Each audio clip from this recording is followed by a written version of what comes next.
अचानक से 720 में 720 मार्क्स लाने वाले 67 अभ्यर्थी कैसे हो गए। ये कहीं ना कहीं एनटीए के द्वारा भयंकर धांधली सेटिंग इस बार नीट यूजी में की गई है। और परीक्षा से कुछ दिन पहले एक दिन के लिए विंडो भी खोला गया था, जिसमें कुछ अभ्यर्थियों ने फॉर्म भरा था। ये किन के लिए विंडो खोला गया था? ये देश की जनता के स्वास्थ्य के साथ खिलवाड़ हो रहा है। इसलिए हम नरेंद्र मोदी जी से ये मांग कर रहे हैं कि रिजल्ट तो रद्द हो ही, ये पूरी परीक्षा ही रद्द होनी चाहिए। नमस्कार, आप देख रहे हैं लाइव सीरीज। मैं हूं आपके साथ रोहित। आपको बता दें कि नीट यूजी परीक्षा का जो विवाद है वो थमने का नाम नहीं ले रहा है।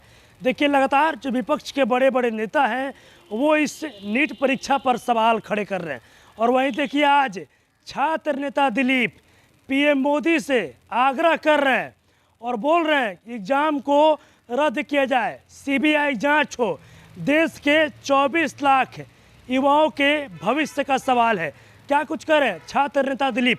सबसे पहले आप उनका पूरा बयान सुनिए। नमस्कार दोस्तों, मैं दिलीप कुमार। दोस्तों, इस बार नीट यूजी के रिजल्ट में भयंकर गड़बड़ी हुई है। 720 में 720 लाने वाले अभ्यर्थियों की संख्या 67 है, जबकि इससे पहले 2 या 3 हुआ करते थे।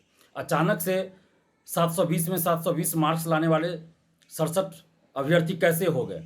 इससे पहले जब नीट यूजी की परीक्षा हुई थी 5 मई को, तो उसका भी पेपर लीक था। पटना में 12-13 लोग गिरफ्तार हुए थे और उनके पास से क्वेश्चन आंसर मिला था और भी कई तरह के साक्ष्य मिले थे। कई अभ्यर्थियों के एडमिट कार्ड मिले थे और जो क्वेश्चन आंसर उनके पास मिले थे हूबहू वही क्वेश्चन पूछे गए थे परीक्षा में।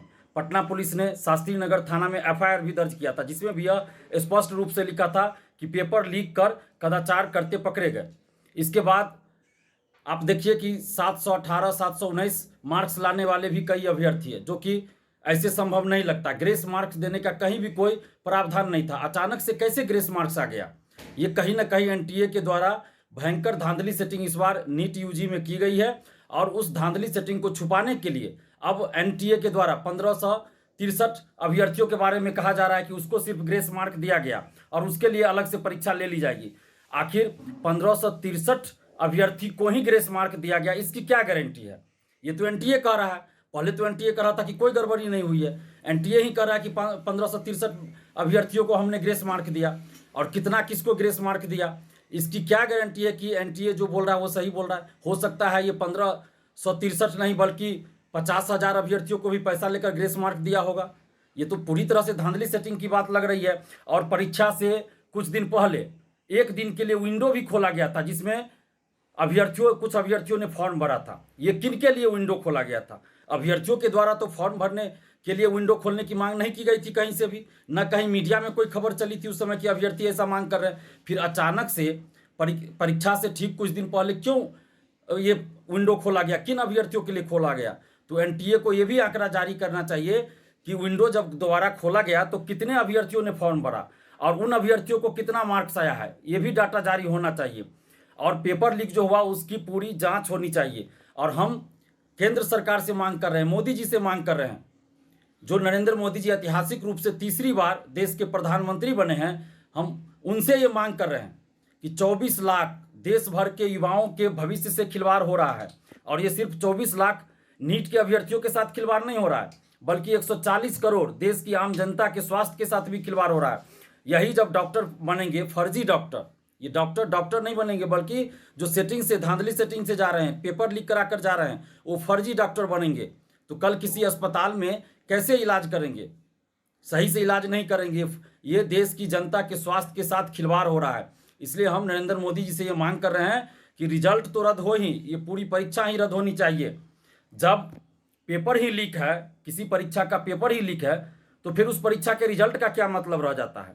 तो इसलिए इस पूरी परीक्षा को रद्द किया जाए और फिर से परीक्षा आयोजित करवाई जाए, ताकि देश भर के 24 लाख नीट अभ्यर्थियों को न्याय मिले और साथ ही 140 करोड़ आम जनता के स्वास्थ्य के साथ भी खिलवाड़ न हो। और साथ ही इस पेपर लीक और धांधली सेटिंग में जो भी संलिप्त हो, चाहे वो बड़ा से बड़ा कोचिंग शिक्षक हो, कोचिंग संचालक हो, आईएएस आईपीएस अधिकारी हो, कोई नेता हो या एनटीए के अधिकारी हो, कोई बड़ा सेटर हो, जो भी इस पेपर लीक और धांधली सेटिंग में संलिप्त हो, उन सब पे कठोर कार्रवाई की जाए। 6 से 8 महीना के अंदर स्पीडी ट्रायल कर सजा दिलाई जाए, 15 साल से अधिक की सजा हो और सारी संपत्ति जब्त की जाए। बड़ा बड़ा होटल, बड़ा बड़ा अपार्टमेंट बनाकर ये लोग मौज मस्ती कर रहे हैं, अरबों रुपए उगाही कर रहे हैं हर पेपर लीक कर। ये लोग सिर्फ नीट यूजी का पेपर लीक नहीं कराए, बल्कि बिहार दरोगा, बिहार सिपाही, बिहार में शिक्षक भर्ती, बीपीएससी, सिविल सेवा सबका पेपर लीक करा लेते हैं। तो इसलिए कठोर सजा मिलनी चाहिए, स्पीडी ट्रायल करके, और सारी संपत्ति जब्त हो, और जो भी अभ्यर्थी ऐसे मामलों में पकड़े गए उनको 5 साल 7 साल के लिए प्रतिबंधित किया जाए, ताकि वो 5-7 साल के लिए कोई परीक्षा न दे पाए। और आगे से कोई अभ्यर्थी ये हिम्मत न करे कि धांधली सेटिंग करवाए, धांधली सेटिंग करवाने का कोई हिम्मत ही न कर सके आगे कोई अभ्यर्थी। इसलिए अभ्यर्थियों को भी प्रतिबंधित किया जाए। और साथ ही अगर कोई जॉब में रहते हुए धांधली सेटिंग पेपर लीक में संलिप्त पाया गया हो, चाहे कोई अधिकारी हो या कोई भी हो, तो उसको जॉब से बर्खास्त किया जाए। और जब तक ये सब चीज़ नहीं किया जाएगा तब तक आगे भी पेपर लीक नहीं रुकेगा, धांधली सेटिंग नहीं रुकेगी। इसलिए कठोर कार्रवाई करने की जरूरत है। और नरेंद्र मोदी जी से हम ये मांग कर रहे हैं कि नीट यूजी परीक्षा को रद्द किया जाए और इसकी सीबीआई जांच कराई जाए। तो अभी आपने देखा जो छात्र नेता दिलीप है, पीएम मोदी से आग्रह कर रहे हैं और बोल रहे हैं कि नीट यूजी का जो परीक्षा हुआ था उसको रद्द किया जाए। 24 लाख देश के युवाओं का सवाल है। साथ ही साथ सीबीआई जांच की भी मांग करते नजर आ रहे हैं दिलीप। और भी क्या कुछ कहना था छात्र नेता दिलीप का, वो अपने इस वीडियो में देखा। बस इसी तरह की तमाम खबरों के साथ आप मेरे साथ जुड़े रहें। तब तक धन्यवाद।